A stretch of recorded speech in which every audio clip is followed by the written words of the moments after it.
So hello and welcome to my YouTube channel. আবার একটা নতুন ভিডিও নিয়ে আমি অবশ্যই এসেছি। কোথায় এসেছি, কীভাবে এসেছি সব দেখার জন্য পুরো ভিডিওটাকে প্রথম থেকে শেষ অবধি দেখতে হবে। যদি ভিডিওটা ভালো লাগে ভিডিওটাকে লাইক করবেন, শেয়ার করবেন এবং সব থেকে বড় কথা আমার চ্যানেলটাকে প্লিজ প্লিজ প্লিজ সাবস্ক্রাইব করুন। এতে আমার উৎসাহ অনেক বাড়বে। আমি চেষ্টা করব আপনাদেরকে আরও ভালো ভালো ভিডিও দেওয়ার। তো hello and welcome to my YouTube channel. এখন বাজে সকাল 4টে, পুরো অন্ধকার চারিদিক। 3 days later. আর ক্রস করছি এখন দক্ষিণেশ্বর ব্রিজ। সময় এখন 4:30। মোটামুটি ভালোই যাচ্ছি, ভালো স্পিডে যাচ্ছি। দেখা যাক, আবার পরে ভিডিও করছি। তো পৌঁছে গেলাম দিনের প্রথম টোল প্লাজা ডানকুনি টোল। পৌঁছে গেলাম দ্বিতীয় টোল প্লাজা ধুলাগড়। তো সূর্য উঠেছে সবে, সময় এখন সকাল 5:30, আর আমাদের গাড়ি ছুটে চলেছে গন্তব্যের উদ্দেশ্যে। তো পৌঁছে গেলাম আজকে তৃতীয় toll plaza Palsi toll plaza, শক্তিগড়ে একটু আগে।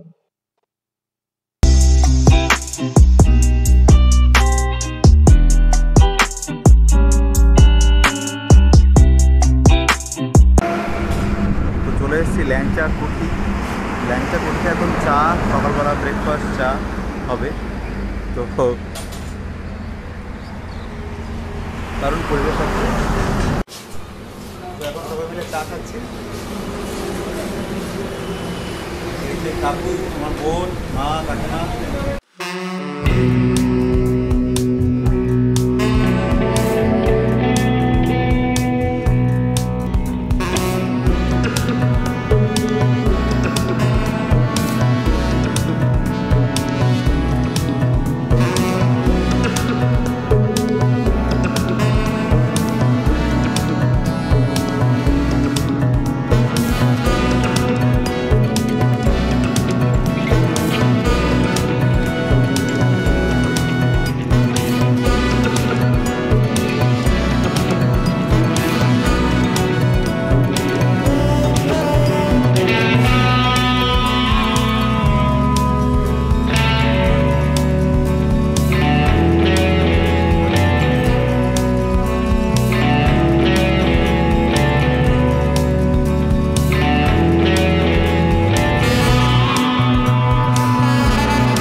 ডেস্টিনেশন বেশিক্ষণ আর লাগবে না।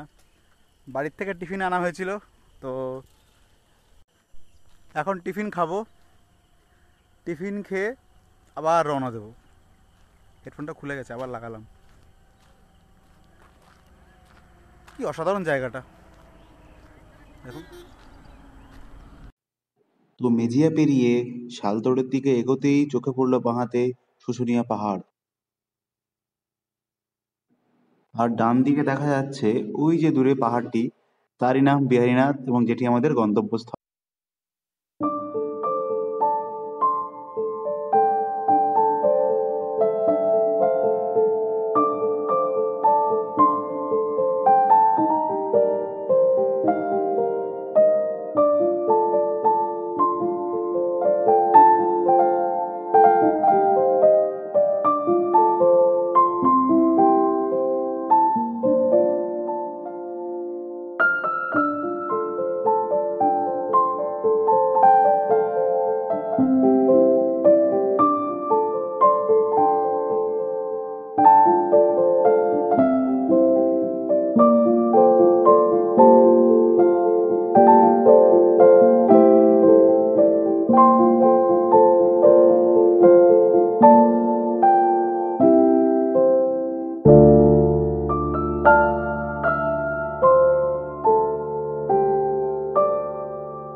তো মন্দিরে এখন ঢুকছি।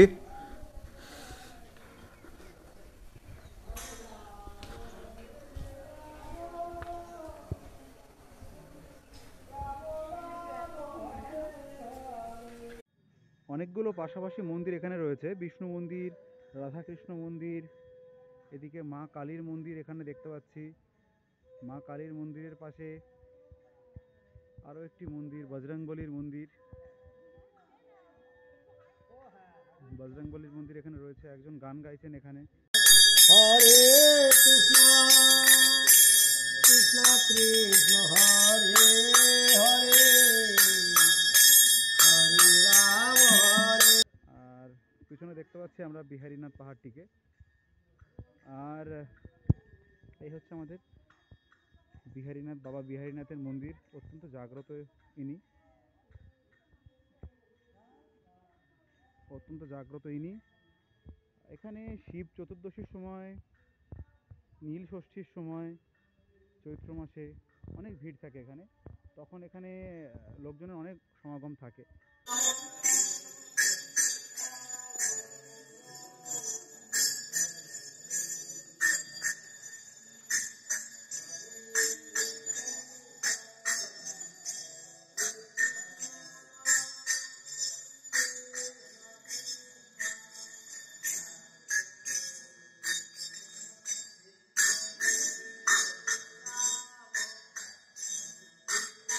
আজকে দিনটাও রবিবার নয়, আর কোনো একটা সিজনও নয়, সেই জন্য একটু মানে ফাঁকাই রয়েছে জায়গাটা। তবে সাধারণত জায়গাটা খুব জমজমাটি থাকে। এখান থেকে বেরিয়ে আমরা ট্রেকিং রুটটার দিকে একটু যাব। আর আপনার নাম? ঠাকুরদাস বাড়ি। আচ্ছা, আমি এখানে এসে কোথা দিয়ে আমঝর্ণা যাব সেই জায়গাটা খুঁজে পাচ্ছিলাম না, তো এনারা আমাকে খুব সাহায্য করলেন কোন দিকে যাবো এবং ট্রেকিংয়ের রুট কীভাবে কী যাব এনারা আমাকে সাহায্য করলেন। অনেক ধন্যবাদ আপনাদের। ঠিক আছে, তো এই হচ্ছে ট্রেকিং রুট। আর এখান থেকে আমরা এখন পাহাড়ে উঠছি।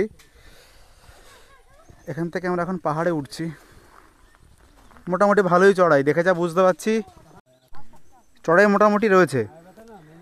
আমি কাঁকড়াঝোড়ে যখন গিয়েছিলাম, সেই কাঁকড়াঝোড়ের থেকে এটা বলবো ভালোই চড়াই আছে। কাঁকড়াঝোড়ে গাদ্রাসিনী পাহাড়ে আমি গেছিলাম, তো গাদ্রাসিনী পাহাড়ের থেকে চড়াই অনেকটাই বেশি লাগছে প্রথম থেকেই। দেখা যাক। আর উঠি পাহাড়ের কোলে নাম না জানা ফল, আমি জানি না এটা কী ফল, কেউ যদি জানো তো ডেফিনেটলি কমেন্ট করে আমাকে জানাও। আর উঠছি, আধা ঘন্টা হয়ে গেছে পাহাড়ে খালি উঠছি, শেষ কোথায় কে জানে। চলো দেখি। তো পাহাড়ের হাফ উঠেছি, পাহাড়ের হাফ উঠে রেস্ট চলছে, পাহাড়ের হাফ উঠে এখন রেস্ট চলছে। দারুণ, এত সবুজ, এত ঘন জঙ্গল, তার মধ্যেই পাহাড়, অসাধারণ।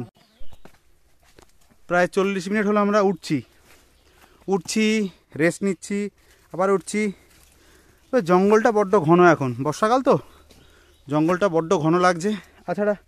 এছাড়া ওঠা বেশ ইজি। আরেকটা গুরুত্বপূর্ণ কথা, this stunt is performed by professional, please do not try. নিজে এই ধরনের চেষ্টা করবেন না, মজা করছিলাম। উঠতে উঠতে একটু ক্লান্ত হয়ে গেছি, একটু দোলনাতে তুলে নিচ্ছি, হেভি লাগছে। পাশে একজন আমাদের গাইড পেয়ে গেছি, গাইড আমাদের বলে দিচ্ছে রাস্তা কোথায়। তো গাইড বলছে এখন রাস্তা অনেক দূর আছে আমাদের। ঠিক আছে, আমরা ভয় পাচ্ছি না, যাচ্ছি। তোমাদের বাড়ি কোথায় দিদি? এখানে বাড়ি? এখানে কি গাছে কাঠ নাকি? কাঠ।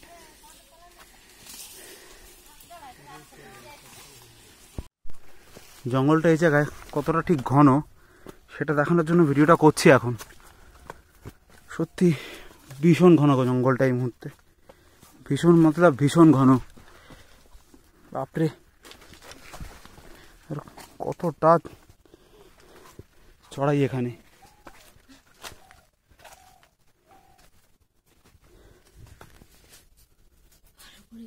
কতটা চড়াই। তো ফাইনালি আমরা পুরোটা উঠতে পারলাম না, কারণ সামনে জঙ্গলটা এতটা ঘন হয়ে গিয়েছে যেখান থেকে আর যাওয়া সম্ভব না। নিচে নামবো এবার, আমার বোনের অবস্থা তো শেষ, তোর দ্বারা হবে না। তো লাস্ট হিসাব অনুসারে আমরা প্রায় পাহাড়ের ওপর 250 মিটার মতো উঠেছি, 250 মিটার আর এলিভেশন আমরা অবধি উঠেছি। এখান থেকে নিচের দিকে নেমে যাচ্ছি, কারণ বর্ষাকালে এখানে এত ঘন জঙ্গল আর যাওয়াটা সেফও মনে হচ্ছে না আমার আর। তো এবার ফাইনালি নিচে নামছি। ওরে বাপরে, ভীষণ খাড়াই এখানে, দেখতেই পাচ্ছেন ভীষণ খাড়াই। উফ বাপরে, একদম বিহারীনাথ পাহাড়ের ঠিক তলায় দাঁড়িয়ে আছি।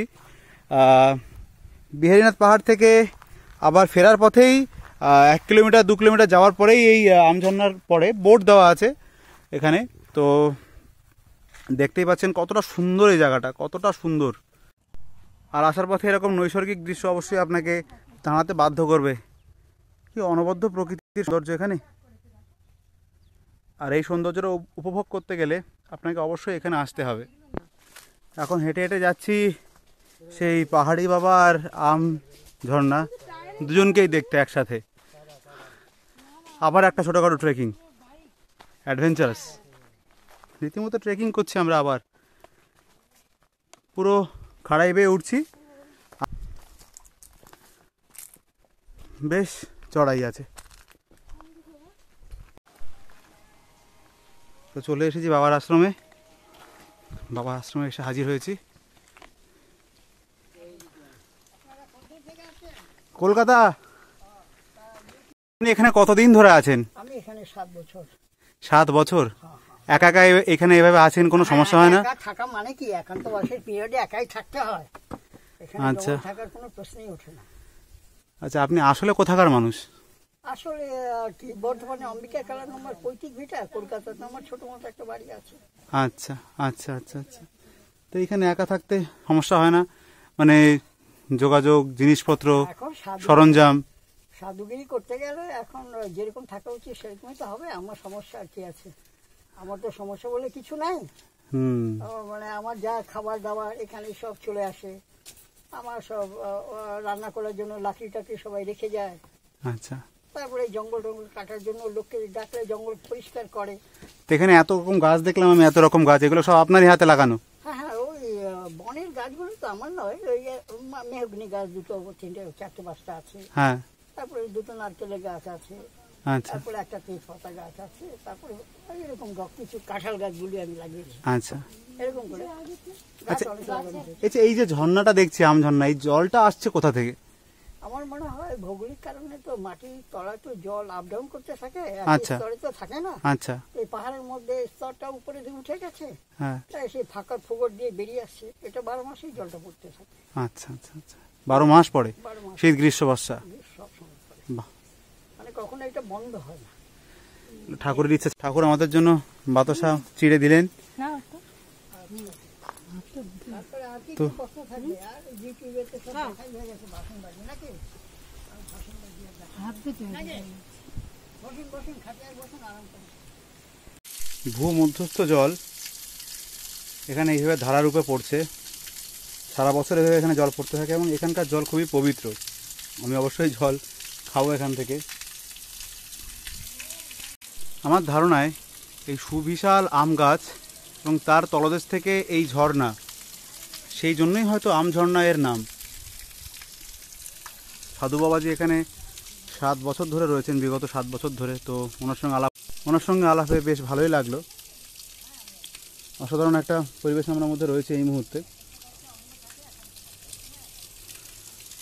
এখান থেকে আস্তে আস্তে এবার আমরা নেমে যাব, নেমে গিয়ে বাড়ি ফেরার পালা। এবার সেই আম গাছটার কাছাকাছি একটু যাওয়ার চেষ্টা করছি।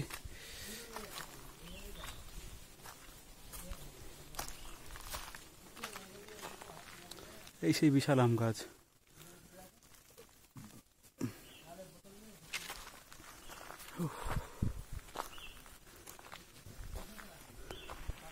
একবার চারিদিকটা একবার দেখুন, কি শান্তি এই পরিবেশে। এখানে দূরের পাহাড়ের চূড়াটা দেখা যাচ্ছে, দূরের পাহাড়ের চূড়াটা এখান থেকে দেখা যাচ্ছে। কি শান্তি এই পরিবেশে।